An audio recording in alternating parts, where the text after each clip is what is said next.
अब कुरा गरौँ हजुरहरूले जेनरल ल्याउने सामानको चाहिँ भ्याट बिल नभएको सामानको चाहिँ कसरी राख्न मिल्छ भन्ने कुरा। त्यसको लागि चाहिँ हजुरहरूले जेनरल पर्चेजमा जान सक्नुहुन्छ। यसमा चाहिँ हजुरले कहाँबाट किनेर ल्याउनु भयो भन्ने कुरा चाहिँ लेख्न सक्नुहुन्छ। जस्तै मैले भाटभटेनी भनेर लेखेको छु।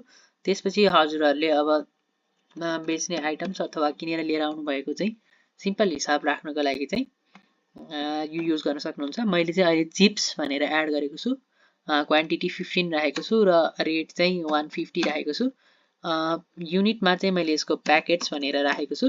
हजुरलाई अरू आइटम्स एड गर्न मन छ भने हजुरले यहाँ एड आइटम्स गर्न सक्नुहुन्छ, अथवा हटाउनु सबै यो रो नै चाहिँदैन भने चाहिँ हजुरले यहाँबाट रिमुभको अप्सन पनि पाउनुहुन्छ। हजुरले यसलाई सेभ गर्नुभयो भने चाहिँ यो पनि सेभ भएर बस्छ। यसको चाहिँ बिलको केही पनि भ्याटहरू नभएको हुँदा यो चाहिँ जेनरल बिलमा क्यालकुलेट भएर बसिरहन्छ।